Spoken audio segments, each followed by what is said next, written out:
to kick us off. And yeah, welcome you all to this webinar. My name is Mims, and I am the Director of Development at the Jubilee Centre. And Ruben and I basically we're behind the scenes, we're doing organising most of these things.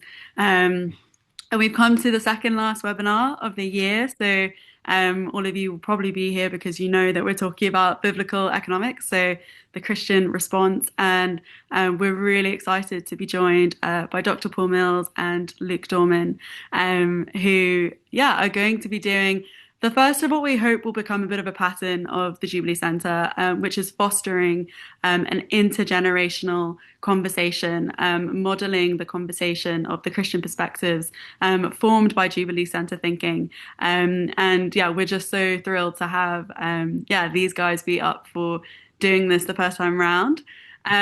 Just a flag, so this meeting is going to be recorded. We would love to see your faces if you're happy with that. So those of you who feel able to turn on their cameras, we love knowing, the people who are joining us. But do note that this is being recorded, so if you're not happy with your kind of face being on show, then do please switch off your camera. And then just a few house rules, which we are going to reiterate again before Q&A. But just to say that due to some previous Zoom sort of threats that we have had before, we're going to be quite rigorous in how we monitor and engage with people speaking. So when we have the Q&A, if you happen to be asking a question and that's being done kind of verbally in the moment, we'll ask you to unmute, and at that point, you'll then be kind of able to give your question. But however, if you do unmute or something else happens that's kind of not planned or not protocol, we will probably remove you from the call. That's not something personal. It's just that we have had quite a few problems recently just with people coming in and sharing very inappropriate content. So for the sake of protecting the space and just making sure that everyone here is kind of safe in that sense online, we do take that protocol. And if you're not already signed up to our newsletter, do that. We're sort of sending out fairly regular comms at the moment, and do follow our social media if you don't already. I'm now going to hand over to Luke and Paul, who are going to kind of lead us through the rest of this evening. But yeah, welcome so much, and we're really looking forward to kind of having you with us this evening. So yeah, over to you guys. Wonderful. Thanks so much, Mims. I'm Luke. I am part of the new generation of the Jubilee Centre. I've been writing for them for about a year. I am a transport consultant in London. And the budget is a very personal issue for me because on my first job, I started on budget day in an economic consultancy. And so my first job was to trawl through the figures to make some charts. It was very stressful. I wasn't very good at it, but it was good fun. Hello, I'm Paul. Hope most of you will know me. I've been linked to the Jubilee Centre since the mid-80s when Michael Schluter came to my room in Cambridge and convinced me of biblical economics. I've worked at the Treasury with a little bit of interaction with budgets as they happened, but more on the debt management side. And then I've worked at the IMF. So I've tried to apply the Jubilee Centre type of thinking throughout the years, and we'll refer to a few of those things as we go through, as if you want to look at a sort of a different economic paradigm, then I've written a few things about that. Yeah. So the plan for this evening is to leave as much space for questions and for the event to be led by you guys. We're planning to speak on it for about 30 minutes, 35 minutes. We're going to talk about the Jubilee Centre perspective, and a few of the headline issues that have come out of the budget. Paul will get onto this, but we're looking to keep this out of political commentary, and much more in the space of looking at the policy and the policies proposed. And so with that in mind, Paul, do you want to give us a bit of an introduction to the Jubilee Centre, the work that they do, or the work that we do, and the perspective that it brings to the Bible and public policy? Pleasure, Luke, but younger generation needs to know how to pray, so I'm going to pray first. Father, we thank you for this opportunity, for bringing us together Thank you for the wisdom in your word. We ask that by your Spirit you would help us to think about what's going on around us in the economy and politics and so on, both to help us understand how to react to these things, but also to help us edify our churches, our families, and perhaps influence politics for the good. We ask these things for your glory. Amen. So, as Luke said, I'll just very briefly give a little bit of a Jubilee Centre overview, particularly on the economy.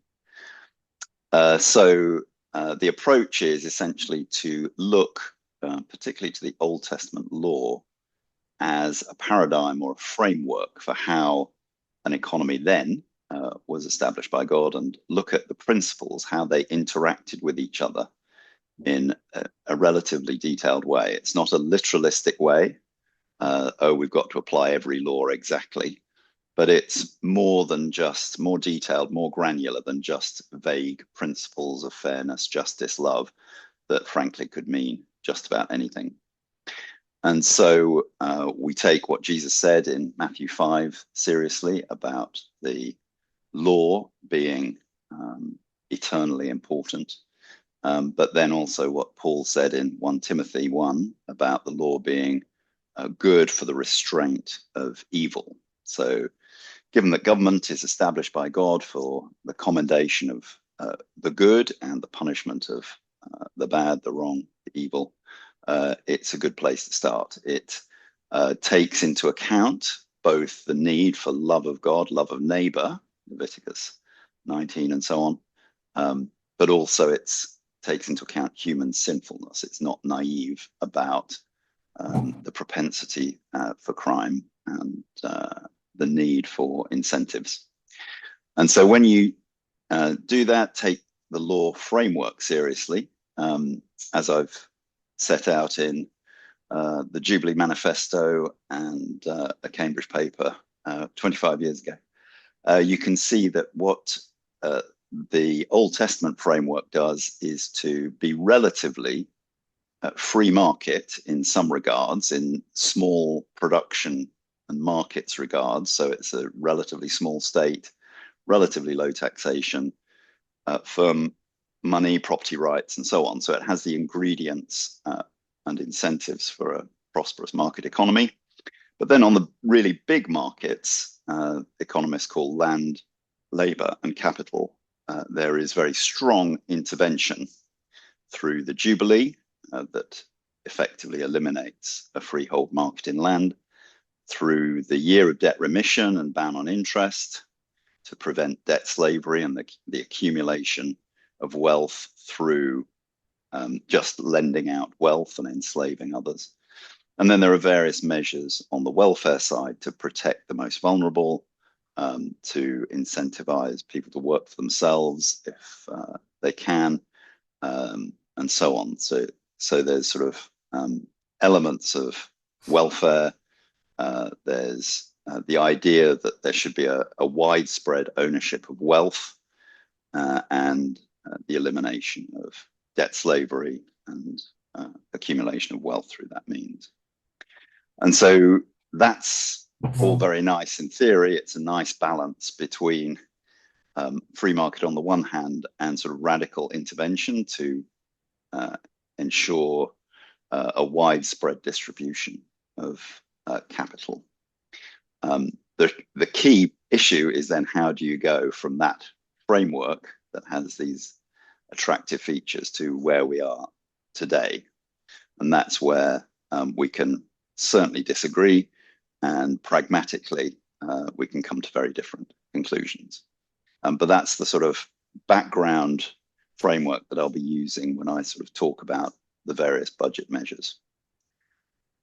Luke, is that good enough as an introduction? No, that's great. That's really good. And I think there is something, certainly when I started writing for the Jubilee Centre, there was something about that all-encompassing vision, making Christian involvement in politics much more than just on single issues, that is really attractive and really feels much more holistic than just taking single issues and making those campaign issues. Yeah, And I guess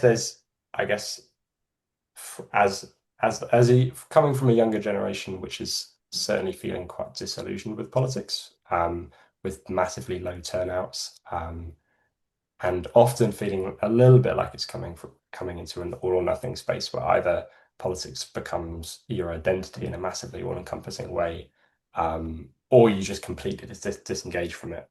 Um, I think having this much more holistic vision of how the Bible should inform how we think about certainly the economy and politics in general. Um, I think it's a really powerful thing that can bring Christians back into public policy in, yeah, in a much more engaged way. Paul, should we move on to the budget since Mm. we're here to speak about? Yeah, Um, yeah, do you want to give first impressions of what your reactions were and give us a bit of a framing about how we're going to think about this? sure. So we're in a moment going to look at four big policy areas that we're going to sort of look at from this biblical framework model. So we're going to look at debt, family and welfare, property, and tax, and how tax is raised. Before we do that, I'll just give a brief overview. I won't get into, as we said, the political Yabu um, stone throwing about whether it was fair, honest, whatever. Essentially, this budget followed a tax raising and spending budget from last year.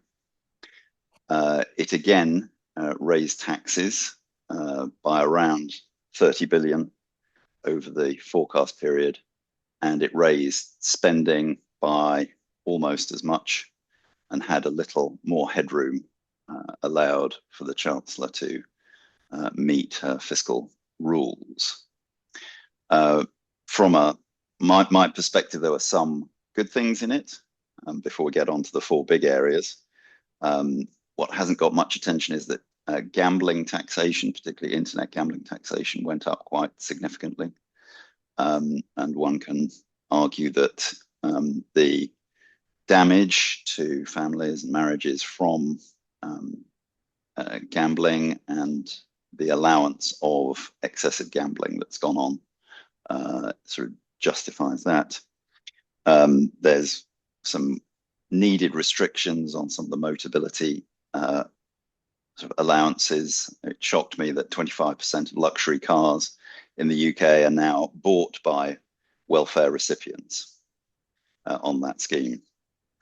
There were tweaks on sort of customs and excise to prevent Chinese internet suppliers flooding the UK with cheap fashion and so on, giving a little more sustainability to what is being bought.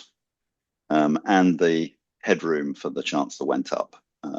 So it gave her more flexibility further out. You could argue that's a sort of prudent thing to do. Things I was concerned about, one, there was the issue of the language used when it comes to debt. Often chancellors, not just this one, but previous ones as well, have talked about debt coming down when that's not true. Debt is still going up. It's just going up at a slower pace than had been previously forecast. So the backdrop, as many of us know, is that the UK is in sort of significant levels of debt relative to either tax revenue or the economy. The worrying thing is that what we care about on the balance sheet is just really the tip of the iceberg. Below the surface, there's another 5, 6, 7 trillion pounds of debt arising from unfunded pensions that are committed to for the state pension or for civil servants, and various other what we call contingent liabilities. So we focus heavily on the 3 trillion of debt at the top of the iceberg, but there's a lot more below the surface. So we just need to be honest about how big a sort of fiscal hole the UK and most other high income countries are. Yeah. And with that in mind, I think we should probably move on to our four focus areas. So, as Paul said, we're going to tackle debt, family and welfare, property, and taxes. The aim for this is not to set out the Christian position on this stuff. It is to, I guess, demonstrate an exercise in practicing this Jubilee Center thinking where you draw from Old Testament parallels, you contextualize it, and you see where that leads you into public policy. And so, as if you are thinking of questions in this period, yeah, we're obviously looking to be really intelligent about our thoughts about public policy, but the aim here is to really practice that discipline of drawing from the Bible and taking it into public policy positions. Um, yeah, so Paul, you've been talking about debt. Debt is obviously a a hot button issue among young people as well, because it has that generational aspect that if we do start paying off this debt, it is likely to fall on me and my generation to pay this debt off. Um, should we zone in on the biblical foundations for this thinking first?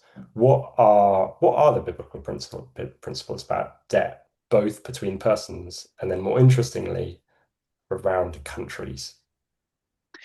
Yes, so the biblical position is sort of very nuanced in that debt is regarded as slavery, effectively. You've made a commitment to repay, you've given your bond a promise, and therefore the borrower is no longer, in one sense, financially free.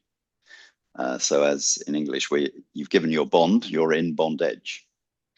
And so there's even a sort of linguistic link between debt and slavery. That was an actual link, even in Old Testament times, because if you couldn't pay your debt, you had to go into effective indentured labor or servitude to pay off your debt.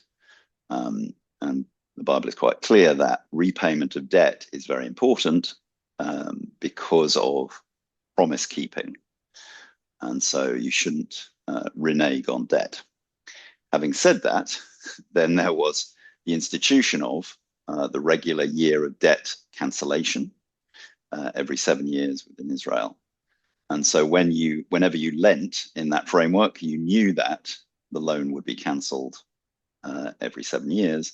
And so that adjusted the terms on which you would lend.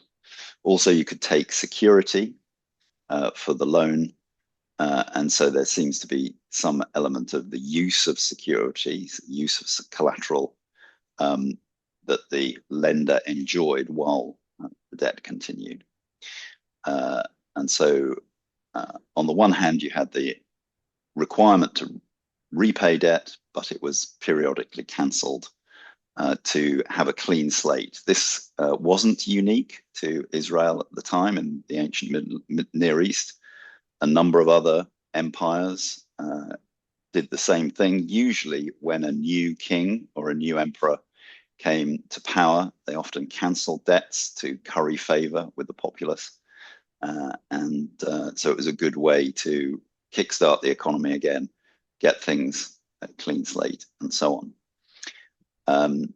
Bringing that forward, we of course have that sort of impetus to try and avoid high levels of debt, if possible, because that means that the borrower, their freedom is constrained.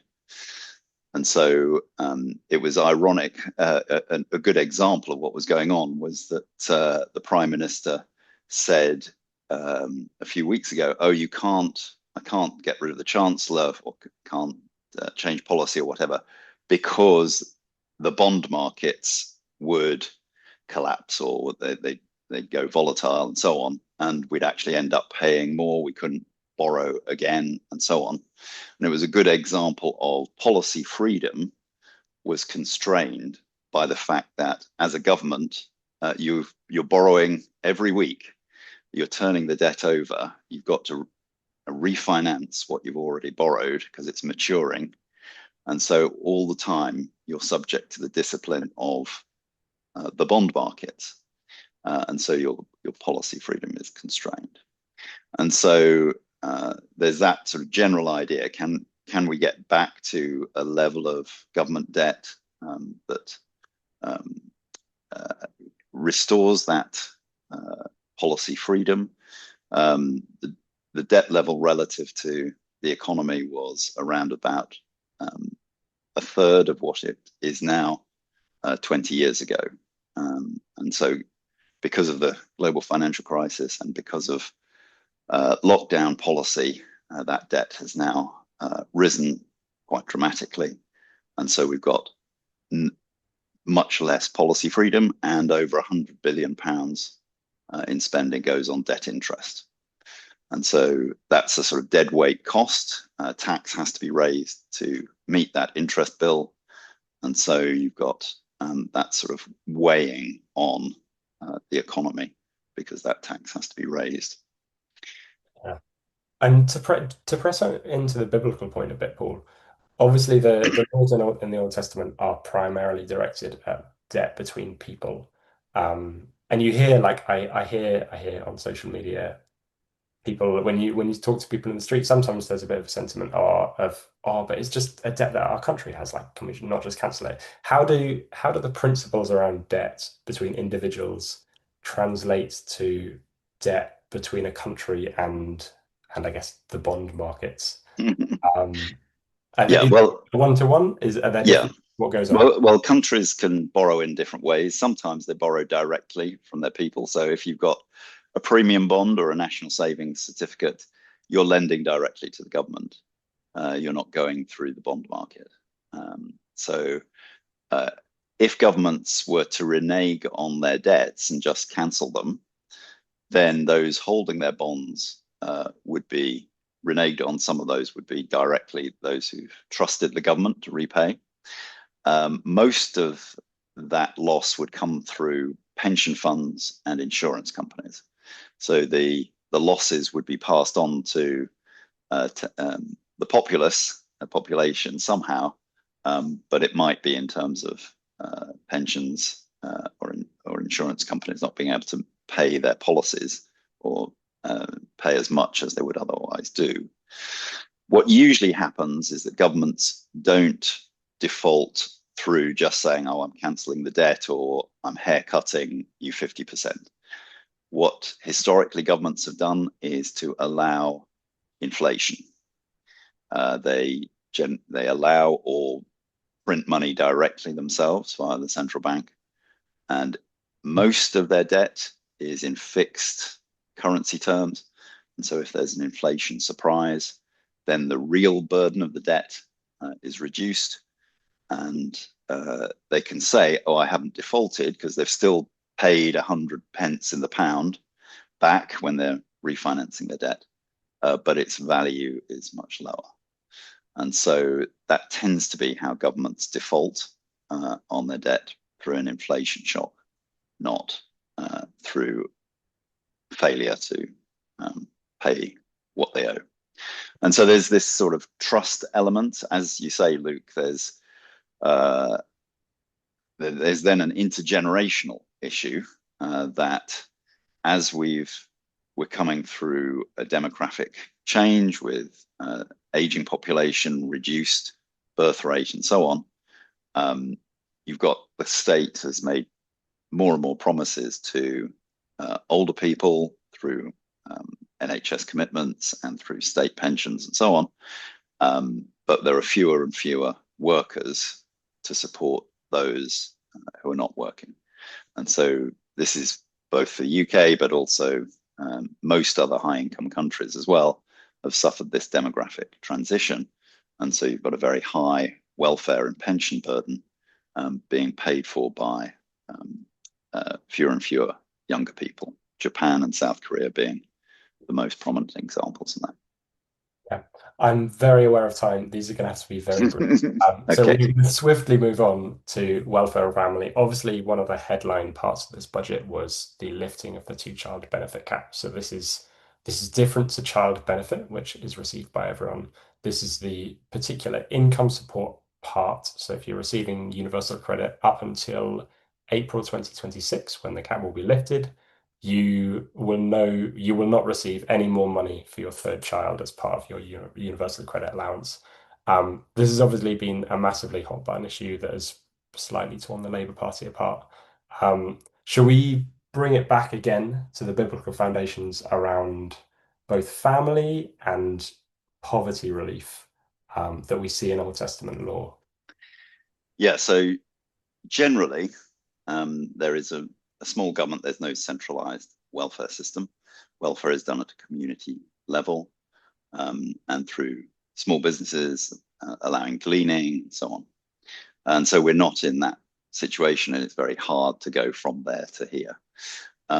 What I think we can generally say is that we should be encouraging marriage and the stability of families. In a sense, family needs to be the primary supplier of welfare. And that if marriages stay together, children are not in single parent households, their likelihood of absolute poverty and relative poverty is much, much, much reduced. And so it is always a mystery to me why policymakers of both previous administrations and this administration don't incentivize marriage much more in the tax system, in the welfare system, because that is the key to reducing child poverty. Instead, we've now had this reversal of the benefit cap in income support, so that as you have more and more children, your incentive to work diminishes quite significantly. So that as people have started to calculate, you now need, if you've got 3 children, you need an income of 71,000 to make work worthwhile, given the income support that's going to come from extra children. And so the concern is without this cap, we're tipping over into sort of disincentivizing work at the margins, particularly of low-income families. And so there are Christians who strongly believe the other way. Particularly, I've seen concerns from the pro-life, anti-abortion side of sort of Christian commentary that this is important to stop incentivizing abortion, that it allows an extra child to become affordable, and so it reduces the incentives towards abortion for the third, fourth extra children in a family. And so there is a contrary case to that. So it's a difficult balance between sort of disincentivizing work amongst low-income families versus reducing relative child poverty. Don't forget that 500,000 children out of poverty that is being touted as a result of this policy, that is a relative measure of poverty. It's not an absolute measure of poverty. So that as general wages and real earnings go up, then you can still get the same number of children in poverty, even though in absolute terms they're in better off households. It's all about the distribution of income in households with children. Cool. And if I could press you a little bit there, obviously within the Old Testament there is the acknowledgement that the family and the family unit, or the extended family unit, is the main provider of welfare.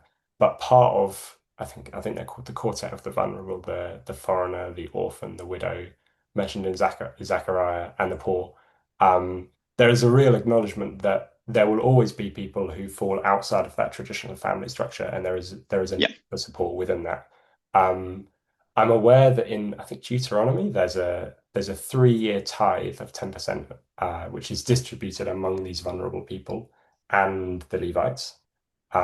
What place, Paul, do you see for the balance of incentivizing family units, which can provide welfare, and also really caring for people who will always, for the portion of society for whom that will not be an option?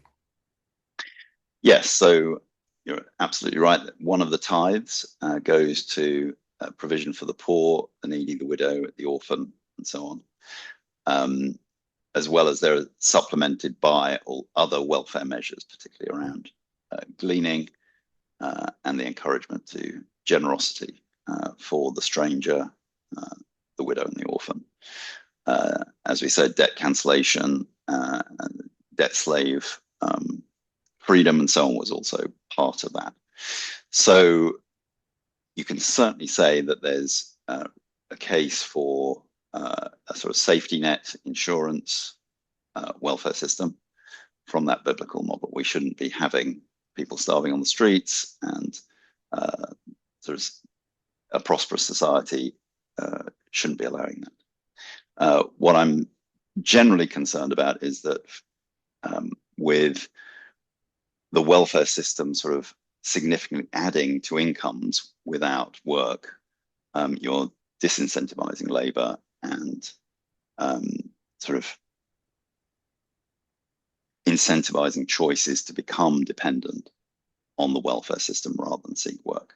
And so that can be afforded by sort of a productive economy, high growth, and so on. But we're no longer that. And there's all sorts of reasons why productivity growth has slowed. But we've come down to an economy that's effectively only growing at 1%, 1.5%, and per head, probably less than that. We're effectively stagnating. And so the concern is that those welfare promises are becoming unaffordable. Yeah. No, thank you. We will move swiftly onwards again to property. Obviously, another headline of this budget has been the new mansion tax. So this is a tax paid on top of council tax on homes over, or there's one tax for homes over £2 million, and there's one tax for properties over 5 million. An important point to note is that this is a tax that goes to central government, not local authorities, so it's not a traditional council tax. Let's bring it back again to property in the Bible. How is property treated in the Bible, and how does the budget and the general status of property today measure up to that? Yeah, so there's not a very clear direct link from the Old Testament framework. It's more indirect via the Jubilee. The ideal that ownership of property, and it was then land with housing on top of it, was sort of if it was borrowed against, if it was mortgaged, then it would return to its original extended family ownership structure every 50 years. So the idea is that at least once in everyone's lifetime, they get their slate wiped clean of debt. They're out of debt slavery if they've had bad harvests or whatever. And then they're free and clear of obligation, and they get their land, their property, their means of support back. And so this idea of the roughly equal distribution of property at the beginning of the entry into the land, if you remember, Joshua comes into the land, and then land is allocated by lot to the clans and to the tribes in roughly equal economic value. And then the Jubilee is meant to try and preserve both that distribution of property plus rootedness of clans and tribes in the community. So your welfare system is effectively your clan, your tribe, all around you. And so that sort of reinforces that sort of link between place and your welfare support and your family and community. Now, in our context, since Industrial Revolution, people's link to the land has been completely severed. And so the nearest we've got to owning your piece of property is owning a house, generally. I mean, obviously, there's small farms still and family farms, but effectively for most of the population, it's can you own a bit of your house or all your house? I think generally, because of the flowing from stewardship from Genesis 1, Genesis 2, owning property, owning wealth, stewarding capital is part of being human, and that's why the Jubilee was there. And so the ideal would be a sort of property owning democracy. Mrs. Thatcher had got some of the right idea. She didn't quite go about it the right way, but that sort of idea of independent property ownership, I think, is generally a good thing. The problem we have in the UK is that housing is far too expensive, both because we've limited supply, we've increased demand through not incentivizing people to live together, for marriages to stay together. We've got sort of still a lot of household formation because families and marriages split up. And then we don't incentivize 3 generations of families to co-locate. Other countries do give tax breaks if you live close to your parents, for instance, so that you are part of the welfare system close by, but we don't do anything like that. And so our problem is we've got very expensive housing that is demoralizing your generation, Luke, of thinking of when am I ever going to get a house. And so from this sort of idea of property ownership being widespread, you'd want house prices to come down somewhat through less demand and perhaps more supply. How you do that is then another very complicated policy question. Which we can skim over for the moment and okay. So the mansion tax is a sort of trying to get high-end property to come down in value a little bit, but I was expecting something a bit more radical. A sort of land value tax might have been on the cards, and that would have had an impact on getting house prices down across the price spectrum. So the headline is more of a political gimmick than a real long-term solution. It's not a long-term solution. It's trying to adjust some of the anomalies in the system. So because there were the council tax bands are capped at a certain value, and therefore if you had a £5 million house, you paid the same as somebody with a £1.5 million house. There were anomalies, and so this is sort of going some way to address those anomalies, but it's bringing in a lot of distortions in the process. Yeah. And finally, to move on to tax, obviously the headline on tax has been the freezing or the continuing to freeze income tax thresholds, so that essentially as wages grow with inflation, a lot of people will be dragged into higher tax bands. That's got a lot of flack for hitting working people, for not being a particularly progressive tax. Paul, what again are the biblical foundations on tax, and what are the big picture stories that we can be telling about tax from a Christian perspective? Yeah, so tax in the Old Testament model was on income. It was proportional. There were 3 tithes. So you could argue there was a sort of flat rate tax of 23 1/3 as one of the tithes, only applied every 3rd year. Some of that, as we said, went on welfare. One went to the Levites, who were effectively the civil servants, the health system, the lawyers at the time. And then one went to the sort of religious party side of things on sacrifices and so on. And so some of that went to what we would normally think tax would go to in a modern economy. Some was a much more religiously sort of linked perspective. There's no wealth tax in the Old Testament, unlike Islam, that does have a wealth tax.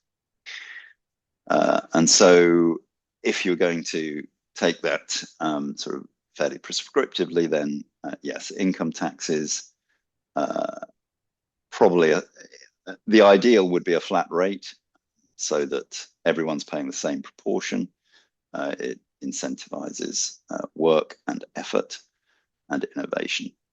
But as I say, that would not be probably practical in certainly our current position, because that would probably need a flat rate of 30% on income. And so that moving to that from where we are would be very regressive.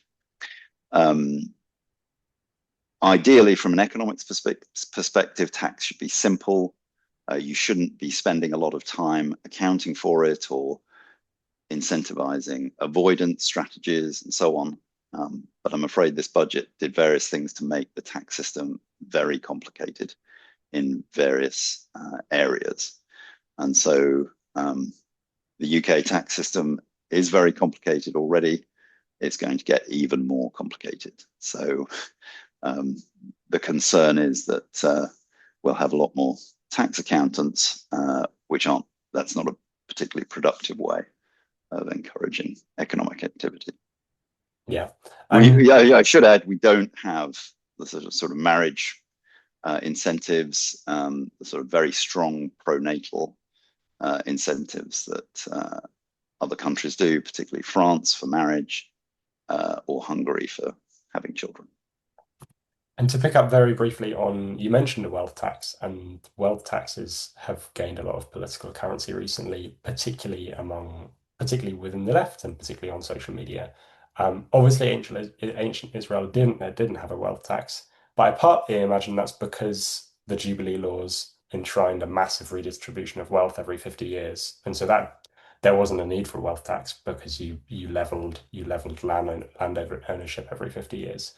Do you to put it in a fun, to what extent do you think there is a Christian case for a wealth tax?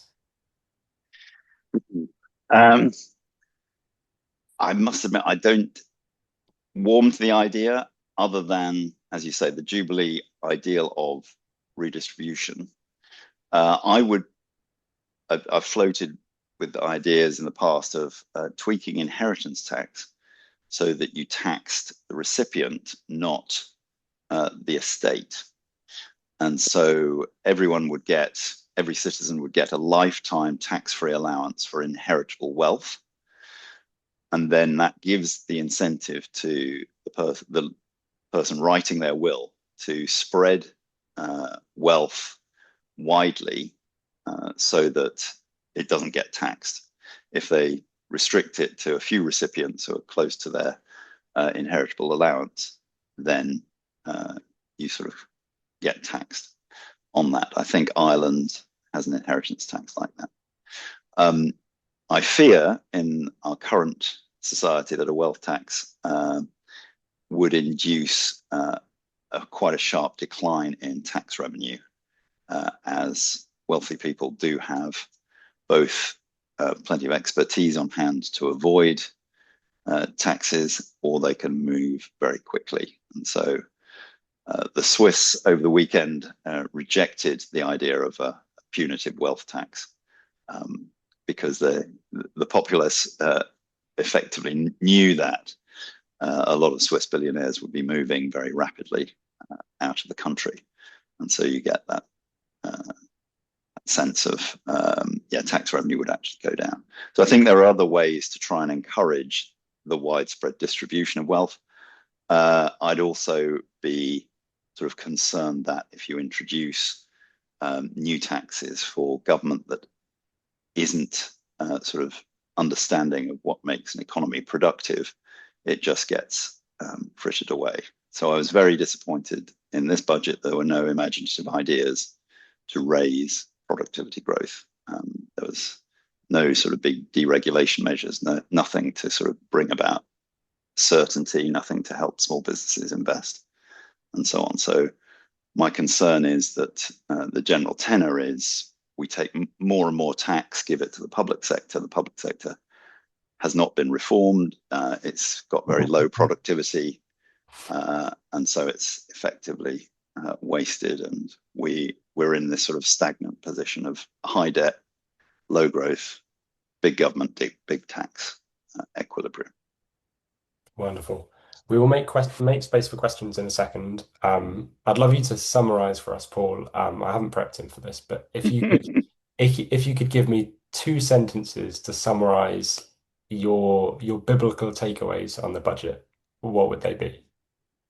Well, the good thing is the commitment to restrain debt and try and get it heading down. And as I said, I think the gambling tax side was welcome. Things I'm concerned about would be lack of encouragement for marriage and family, lack of imagination to try and get the demand for housing down and reduce house prices, and the disincentives for work that seem to be coming about through the welfare system. Thank you. I'm going to pray, and then we will open it up for questions. Yeah, dear Lord, thank you for giving us, giving us brains to think, minds to love you well, and minds to grapple with the model of society that you've given us in the Old Testament. I pray that you would give us open hearts, to ask good questions and seek you and your glory in our public sphere. Amen. So as I take it, Mims has got a very rigorous question and answer structure that we're going to go through. If you can raise your hand, and then we will name you and you can unmute yourself. We're looking for this to be a conversation, so you can definitely ask a question, get an answer, and then there can be a bit of a to and fro. But the protocol for questions will be raise your hand within Zoom, and we will name you, and then you can unmute yourself and ask your question. Does anyone have any questions? Pete, do you want to go?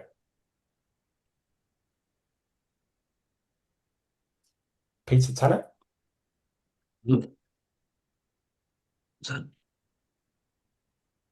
Yep, you're on. Peter, you can sorry. speak. Yeah. Thank you very much for a good general overview. Just 3 quick points. In Deuteronomy 28:12, talking about Israel, when things were going well, that they should lend and not borrow. I think aspect of debt tends to be downplayed. So Frederick Catherwood could amplify that. He thought that the debt was, a lot of it was internal. It's increased a lot since his day. I think it's quite serious that we don't balance the books. And as regards property, very useful on the importance of marriage, and also we're good to hear about the Jubilee. But the high price property here, immigration wasn't mentioned. Our population has gone up 50% since the early 1940s, largely, but not entirely, through immigration. I'm not saying whether it's good or bad, but supply and demand there, although you did say that, but immigration is a factor too. Yeah, so I'll comment on Deuteronomy 28. That's in the context of the effective exemption of the debt cancellation for debts to foreigners, and also the exemption of the ban on interest. So Israel could lend to foreigners and maintain their debts. They didn't have to be cancelled. So in the context of Deuteronomy 28, there's this idea of if the law is obeyed, then the nation will prosper. And an element of that prosperity is that they will lend to others rather than borrow from them. And it's this idea of, yes, the Deuteronomic objective for Israel is to obey the law, and then Gentiles would come to see the wisdom of the Lord being embodied, just as the Queen of Sheba did, this sort of epitome of Deuteronomy 4, that foreigners would come to worship God in his temple as a result of the prosperity that would flow from obedience to the law. Unfortunately, it didn't work out like that for the rest of Israel's history. And so it was a sort of post-Solomon, it was a decline from then on. But yes, it's a big issue as to should debt be foreign owned or not. That's another question. On migration, yes, as you say, net migration is an element in the increase in demand for housing, and population growth has been firm as a result of net migration, not through birth rates. Birth rate is now down in the UK to less than 1.5. So the sort of younger generations are not being born to replenish the generations here, but migration has been allowed to, in a sense, make up the gap, and more in the labour market. So yes, I was emphasising demand for housing through household size. But yes, there's also demand for housing that comes from it being relatively tax sheltered as an investment as well. That's a factor I didn't mention. But yes, you're right that net migration has added to housing demand. Probably also worth mentioning, people are welcome to put questions in the chat and we can come to them if we get time. John, Libby, do you want to unmute yourself and ask a question? Sure, thanks very much. Thanks indeed, Paul. Just the kind of expansive thing that I needed after the slush of the last few days' responses. But a couple of observations, if I may. I think I share what I take as your suspicion that 100 billion out in interest on debt is a drag somewhere on the economy, and probably that private individuals are not necessarily worse stewards than the state, and therefore giving that money back is not a bad thing. But I don't think it's all a drag, is it, if it's going to pension funds and life assurance companies? It depends where the end expenditure is there. And so if someone gets their pension and spends it domestically and shrewdly, then it needn't be such a drag. But my main problem is I haven't seen any analysis on whether the taking out of 450,000 children from poverty, quote unquote, is at all a realistic number, given those that might be going into poverty as a result of 30 billion being taken out in taxes. Now, presumably not one for one, but I suspect there is quite a significant offset somewhere there. And therefore, even as a welfare system, I'm not sure to what extent the measures work. And I just wonder what your thoughts might be on that, given that the headline thing is all this is worthwhile because we're taking hundreds of thousands of children out of poverty. But presumably, as a result of some of that take, there will be an addition the other way round back into poverty as families find that they can't cope with the growth that they were expecting, or the value on their house to rise to fund whatever it is. I just wondered what you thought about that. Yes, so on your 2 points on debt interest, yes, some of it is circulated back to households through their ownership of government bonds or national savings via pension funds in many cases. There's a relatively high proportion of gilts that are owned overseas. And so I'm not sure, at least a third, I think, at the moment. So a third of that debt interest leaves the country. But it could still be spent domestically in the UK, of course, even if the bonds are owned externally. But yes, I take the point. Yeah. But also, I just flagged the idea of taxing certain people to redistribute to others. That process of tax is inefficient in itself. It causes distortions and so on. So yes, even if you gave the money back to the same people, it would still have effect. On your child poverty point, yes, I would imagine there is going to be some offset, more through unemployment going up as a result of tax rise at the bottom end, employers' national insurance going up from last budget and so on. So you're starting to see an impact on the labour market coming through from national insurance going up. And I fear that particularly younger people entering the labour market are going to be penalised and priced out. So employers are going to employ, as the expense of the young worker, new worker in the labour market is going to rise quite significantly.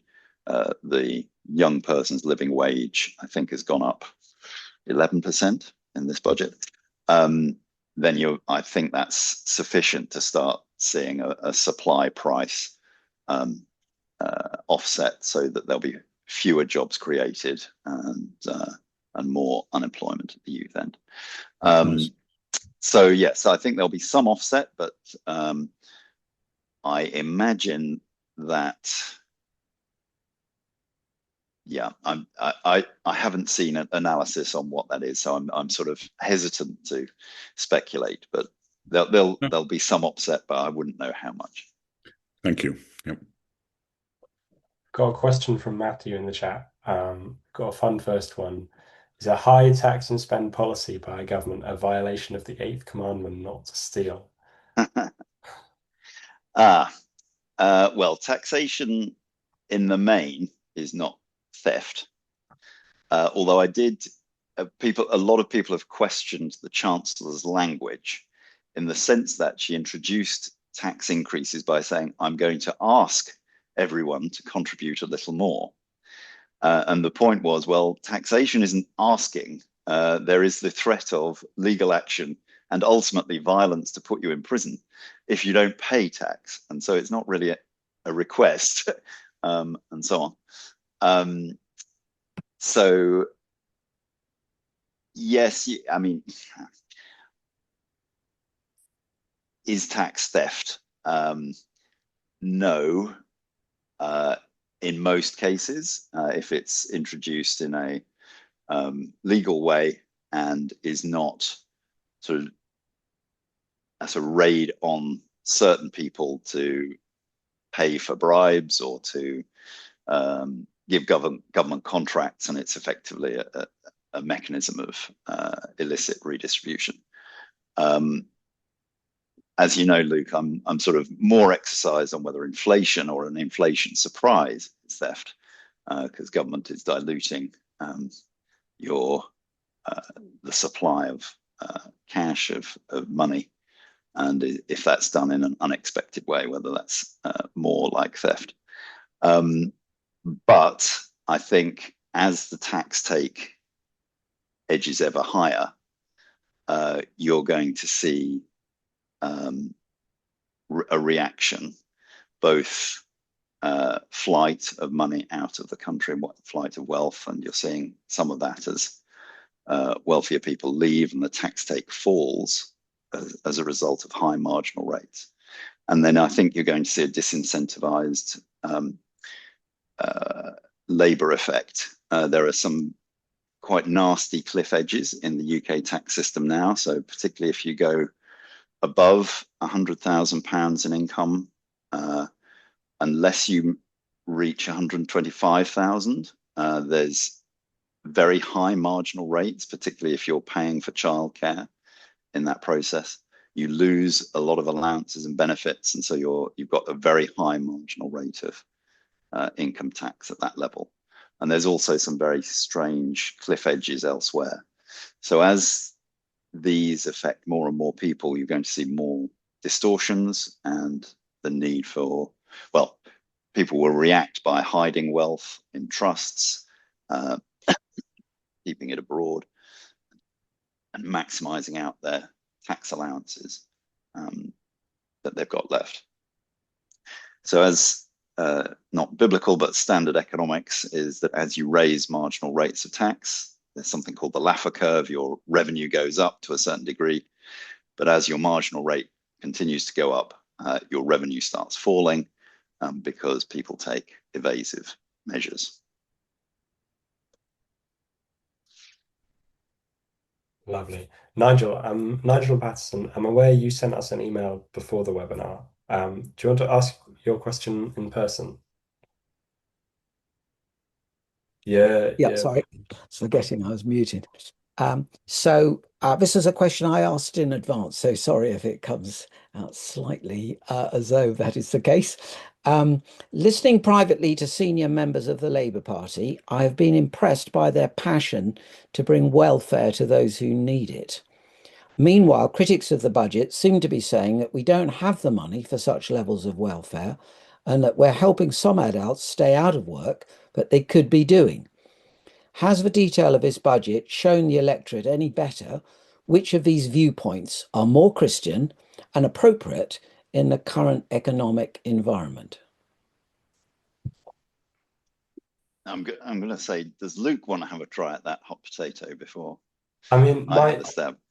my first question for you, Nigel, was whether public policy as our guide to what is a Christian policy, or whether it should be the other way around. I'd be interested to see how you thought the budget and the details in the budget showed us what was a more Christian way of running, I don't know, of running a country. Because I would probably take a more Jubilee Center approach and take it from the Bible into the public policy. But maybe I'm misunderstanding your question. Well, maybe there's a danger of me misunderstanding your way of looking at it, but it's just, it seems to me that being compassionate and being compassionate towards the vulnerable is a highly Christian motivation for doing things.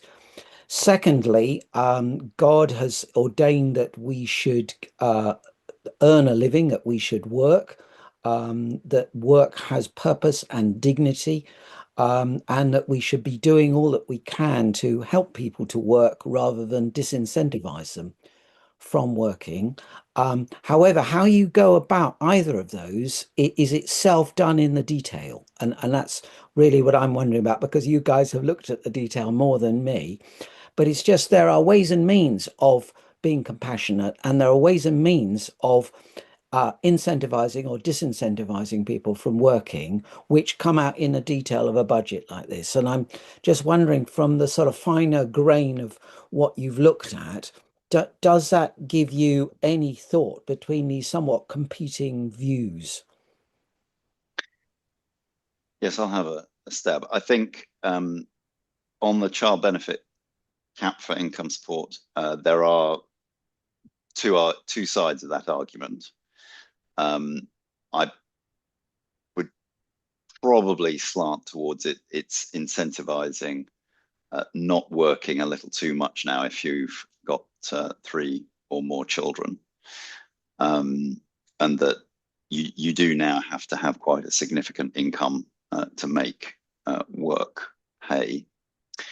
I think more concerning is the sort of failure to address the significant increase in other areas of the welfare system that have increased dramatically since the lockdowns. And so if you look at various aspects of income support, housing benefit, and so on, particularly this Motability scheme, where demand has exploded, even though severely disabled people who it's originally designed for, their numbers haven't gone up. It's less significant disabilities that are now qualifying for the scheme. It's those areas that I think the system seems to be being gamed even more than the child benefit issue on the income support. And so that I would focus more on where it's not clear that there's a strong welfare benefit to why has this sort of category of welfare spending risen so quickly. That's where my focus would be. Yeah, I guess a reflection from me, not from the policy side, is I am currently really interested in the cleaning laws and how they seem to fuse those two approaches in terms of ensuring, like, encouraging dignity through work, but also serving as a very material means of alleviating poverty and encouraging those very direct relationships and that rooting in a community within the process of bringing someone out of poverty.